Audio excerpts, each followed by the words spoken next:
Cricket ही cricket होने वाली है। पहला test match Pakistan West Indies के खिलाफ मुल्तान में 127 रन से जीता और कल से सीरीज़ का दूसरा cricket test match Multan cricket stadium में शुरू हो रहा है। लेकिन शायकीन क्रिकेट की दिलचस्पी का महवर, दिलचस्पी का मरकज़ ICC champions trophy cricket tournament है, जिसके हवाले से बहुत सारी चीज़ों ने जन्म लिया है। भारत ने रोड़े अटकाए पाकिस्तान की राह में आईसीसी चैंपियंस ट्रॉफी के हवाले से, जिसका अंदाज़ा आप इस बात से लगा सकते हैं कि टूर्नामेंट के आगाज़ से सिर्फ चंद माह कबल भारत ने मना कर दिया कि वो सिक्योरिटी रीजंस की वजह से नहीं आ सकता। फिर उन्होंने एक नया शोशा छोड़ा कि हाइब्रिड मॉडल पे कराया जाए। पाकिस्तान उस पर भी तैयार हो गया। भारत के तीनों मैचेस जो हैं वो मुत्तहिदा अरब अमारात में होंगे। अगर वो सेमीफाइनल के लिए क्वालिफाई करता है तो सेमीफाइनल भी दुबई में, और अगर वो फाइनल के लिए क्वालिफाई करता है तो मेज़बान मुल्क पाकिस्तान मजबूर होगा कि फाइनल दुबई में कराया जाए।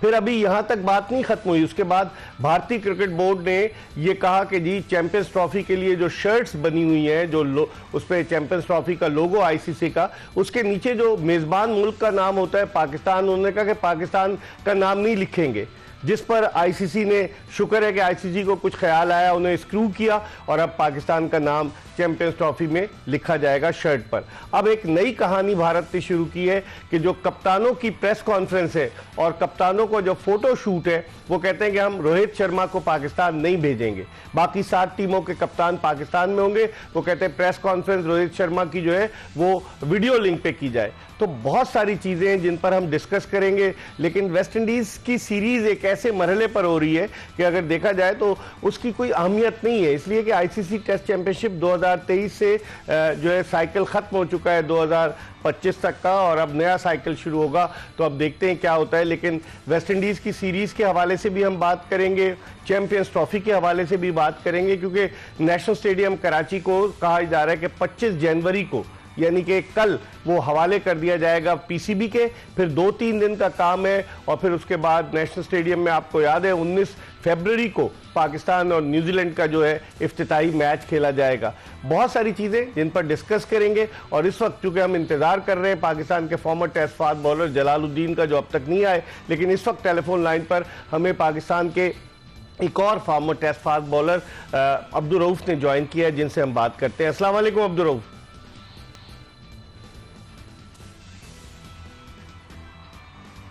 अस्सलाम वालेकुम अब्दुल रऊफ। मेरे ख्याल में उनकी लाइन ड्रॉप हो गई अब्दुल रऊफ की। बहरहाल को बताते चलें कि अब पाकिस्तान ने अपने कॉम्बिनेशन को हतमी शक्ल दे दी है। साइम अयूब का अब चैंपियंस ट्रॉफी में खेलना बहुत मुश्किल नज़र आ रहा है, क्योंकि उनकी फिटनेस पर क्वेश्चन मार्क है। उनका टखना जख्मी हो गया था, शुक्र है कि उनकी ऑपरेशन नहीं हुई, सर्जरी नहीं हुई, तो अब उसके दोबारा आ गए अब्दुल रऊफ। अस्सलाम वालेकुम अब्दुल रऊफ। अब्दुल रऊफ, क्या आप मुझे सुन सकते हैं? तो साइम अयूब टीम में नहीं है, पाकिस्तान की चांसेस बहुत ब्राइट है और कहा जा रहा है फ़खर जमान की वापसी होगी। एक तजवीज़ ये भी है कि शान मसूद को एज एन ओपनर ट्राई किया जाए। तजुर्बा तो है शान मसूद का 2022 में, आपको याद है जो T20 वर्ल्ड कप हुआ था, उसमें बाबर आजम की कप्तानी में जिस टीम ने हिस्सा लिया था, Shan Masood as an opener खेले थे, फाइनल भी वो खेले थे इंग्लैंड के खिलाफ।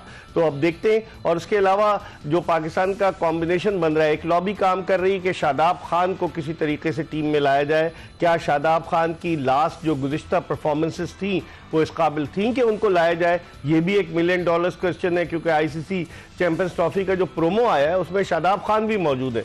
शाहीन आफरीदी तो डिज़र्व करते हैं, शाहीन आफरीदी उस प्रोमो में मौजूद है, लेकिन शादाब खान भी उस प्रोमो में मौजूद है। तो कहीं ये इस बात की जानिब इशारा तो नहीं कि शादाब खान जो है वो पाकिस्तानी टीम का हिस्सा होंगे। पाकिस्तानी टीम में 2 स्पिनर्स ऑलरेडी हैं वनडे टीम के, कि जिसमें अबरार अहमद और सुफियान मुकीम शामिल है। उसके अलावा सलमान अली आगा भी ऑफ स्पिन बॉलिंग कर लेते हैं। और पाकिस्तान के पास जो फास्ट बॉलिंग अटैक है, जिसमें शाहीन शाह अफरीदी, हारिस रऊफ, नसीम शाह, मोहम्मद हसनैन शामिल है। और एक फास्ट बॉलर्स को इन्हें और रखना होगा।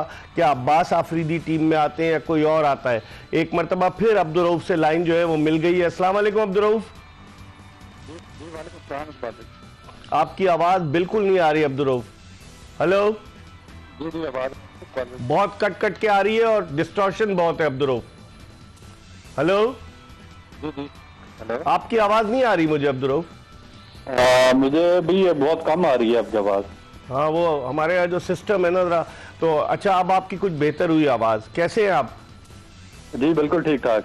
अच्छा अब्दुल रऊफ, ये बताएं, आपसे पहले मैं यहीं से शुरू करता हूं, कॉम्बिनेशन क्या देखते हैं, 4 फास्ट बॉलर या 5 फास्ट बॉलर्स चैंपियंस ट्रॉफी के लिए, 2 स्पिनर्स, ऑलराउंडर, आपकी क्या ओपिनियन है? देखिए इकबाल भाई, अभी तक तो कंफर्म नहीं है कि ये किस तरीके से जाना चाह रहे हैं पाकिस्तान चैंपियन ट्रॉफी में, क्योंकि बाकी जितनी भी टीमें हैं उन सब ने अपना जो स्क्वाड है वो अनाउंस कर चुके हैं, मगर पाकिस्तान ने इसको डिले किया। और इससे पहली दफा पाकिस्तान क्रिकेट बोर्ड की जानिब से नहीं हो रहा कि स्क्वाड का डिले हो रहा, बल्कि इससे पहले अगर आप देखें तो जो 2023 का वर्ल्ड कप था जो इंडिया में हुआ, उसमें भी पाकिस्तान का स्क्वाड बहुत ही लेट अनाउंस किया गया था, और फिर जो अमेरिका में वर्ल्ड कप हुआ उसमें भी इसी तरह लेट किया गया था। तो ये एक रवायत में आ ली है, क्योंकि मेरा नहीं ख्याल कि कोई इनकी कोई प्लानिंग होती है या प्रिपरेशन पहले होती है। एट 11th आवर ये स्टार्ट शुरू करते हैं, प्लानिंग शुरू करते हैं और उसके बाद अनाउंस करते हैं। फिर इनमें ये एक तो कंसिस्टेंसी नहीं है, फिर इनके जो फैसले हैं उनमें क्लैरिटी नहीं है कि हमने किसको लाना है किसको नहीं बिठाना, हमारे प्लान में कौन सा बैट्समैन शामिल है कौन सा बॉलर शामिल है। अब देखें कि आपका सिर्फ एक टाइम अयूब अनफिट हुआ है तो उससे आपका एक पैनिक बटन दब गया, आपको पता ही नहीं है कि उसकी रिप्लेसमेंट पे आपने किसको खिलाना है।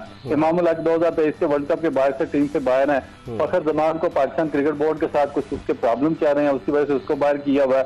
अब उनके भी नाम चाह रहे हैं कि उनको वापस लाएंगे, फिर शान मसूद का नाम चलता रहा है कि हम उसको वापस लाना चाहते हैं। फिर इसी तरह जो आपके फास्ट बॉलर्स हैं, साउथ अफ्रीका में आपने शाहीन अफरीदी को उस वर्कलोड मैनेजमेंट पर रेस्ट दिया और वो चला गया बांग्लादेश में लीग क्रिकेट खेलने के लिए।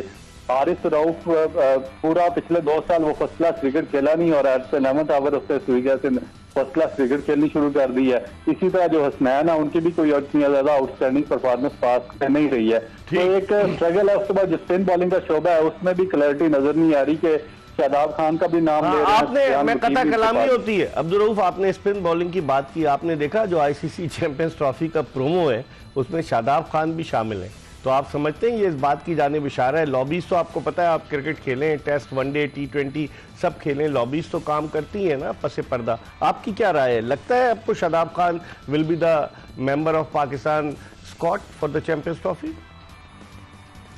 देखने की बात है, जो पास परफॉर्मेंस है तो वो तो इस काबिल नहीं है कि उनको लॉन्ग फॉर्मेट में खिलाया जाए, क्योंकि 2023 का जो वर्ल्ड कप हुआ था उसमें भी अगर आप इन स्पिनर्स की परफॉर्मेंस देखें तो उसमें भी अपना जो कोटा था वो भी मुकम्मल नहीं कर सके थे। और ये स्पेशली जो वर्ल्ड कप हुआ था वो इंडिया की पिचेस पर हुआ, जो कि बहुत ज्यादा सूटेबल थी जो स्पिन बॉलर थे उनके लिए। उससे पहले एशिया कप में ये खेले हैं, उसमें भी इनसे कोई इतना कोई आउटस्टैंडिंगली परफॉर्म नहीं हुआ और ना पाकिस्तान को कोई मैच वहां पे ये जितवा सके अपनी परफॉर्मेंस। पिछले अगर 3 साल उठाकर देखें इनके 3-4 साल, तो इनकी परफॉर्मेंस चैंपियन ट्रॉफी के बाद एक कम्प्लीटली डिक्लाइन था। जो चैंपियन ट्रॉफी पाकिस्तान जीता था सरफराज की क़यादत में, उसके बाद अगर आगे उठाकर देखें तो एक डिक्लाइन उनकी परफॉर्मेंस में रहा है और उसको फिर कभी एड्रेस करने की कोशिश नहीं की गई पाकिस्तान क्रिकेट बोर्ड की जानिब से।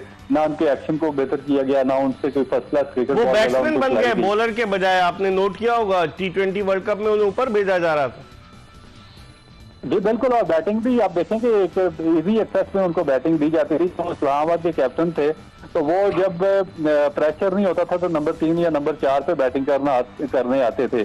तो अब जब असल में प्रेशर तो बिल्ड होता है, क्योंकि जो उनके प्लेयर्स है जो जेन्युइन नंबर है वो नंबर 6 या नंबर 7 है, तो उससे जब 10 या 12 रन की एवरेज होती है तो आपकी जो ऑलराउंडर कैपेसिटी है वो उस टाइम पे शो होती है। अगर आप नंबर 6 या नंबर 7 पे 10 या 12 रन की एवरेज करके अपनी टीम को मैच जितवाएं, तो वो आप देखना चाहिए कि जब वो इजी एक्सेस थी जहाँ पे इजी मैच फिनिश हो रहा था वहां पे तो वो खुद बैटिंग करने चले आते थे, मगर जहाँ पे थोड़ा सा प्रेशर पड़ता था उसमें उनकी बैटिंग भी एक्सपोज हो जाती थी। तो वो फिर उनमें यही बात है कि ना वो ना इधर के ना उधर के आधे तीसरे आधे बुटेर का खेल वो खेलते रहे हैं।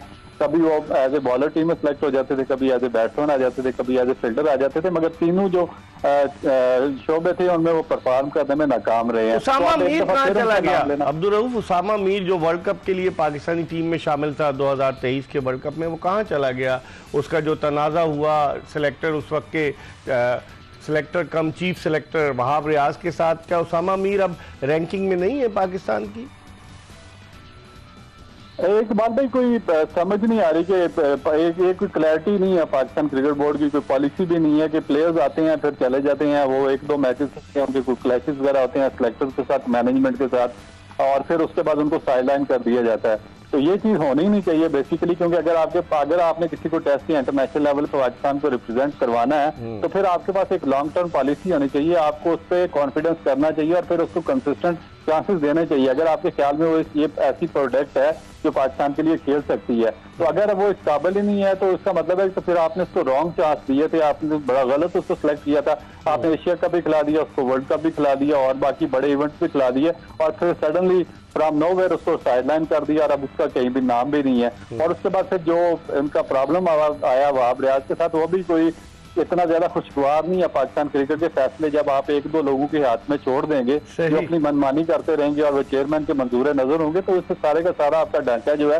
वो सफर करना शुरू हो जाएगा। बिल्कुल सही कहा आपने। लेकिन अब आप क्या देखते हैं चैंपियंस ट्रॉफी के लिए, अगर मैं आपसे पूछूं, लोग कह रहे हैं कि शान मसूद को इसलिए चांस दें कि जरा वो क्रिकेट खेल रहा है, इंटरनेशनल क्रिकेट, और इन फॉर्म भी है, रन्स भी स्कोर कर रहा है। दूसरे अगर फ़खर जमान और शान मसूद दो हो गए, फिर आप आ जाइए बाबर आजम, फिर आ जाए रिजवान, सऊद शकील, आपकी क्या टीम बनेगी अब्दुल रऊफ, अगर मैं आपसे पूछूं? इसमें इकबाल भाई बात ये है कि देखें कि आपका जो अब पहले पाकिस्तान का जो मिडिल ऑर्डर था या लोअर मिडिल ऑर्डर था वो स्ट्रगल करता है, मगर अब ये जो स्पेसिफिकली अभी जो सिचुएशन बनी है साइम अय्यूब की इंजरी के बाद, क्योंकि अभी जो आपका जो सक्सेस रेट थोड़ा सा ऊपर गया, तो उसमें एक वन मैन शो साइम अय्यूब था जिसने ऑस्ट्रेलिया और साउथ अफ्रीका में बहुत ही आउटस्टैंडिंग परफॉर्म किया था, और वो काफी अर्से बाद पाकिस्तान को एक ऐसा आउटस्टैंडिंग बैट्समैन मिला है कि जिसने न सिर्फ पाकिस्तान के अंदर बल्कि साउथ अफ्रीकन और ऑस्ट्रेलियन, और आज आपको पता है अब्दुल रऊफ, जो आईसीसी ने ODI team of the year announce की उसमें भी साइम अय्यूब का नाम है और दो और पाकिस्तानी, हारिस रऊफ और शाहीन शाह अफरीदी के नाम है।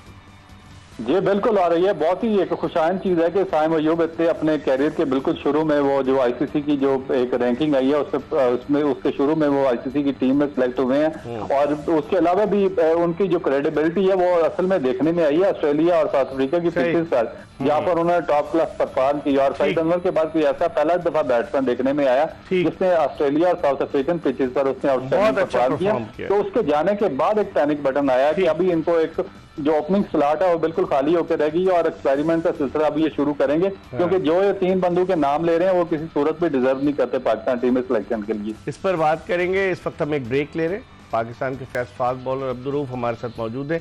ब्रेक के बाद जब वापस आएंगे तो बात करेंगे कि क्या इमाम उल हक पाकिस्तानी टीम में वापस आ रहे हैं, क्या खुशदिल शाह के लिए लॉबी बनाई जा रही क्योंकि उन्होंने बांग्लादेश प्रीमियर लीग में अच्छा परफॉर्म किया। इस पर बात करेंगे, कहीं जाएगा नहीं। Stay tuned to Express news.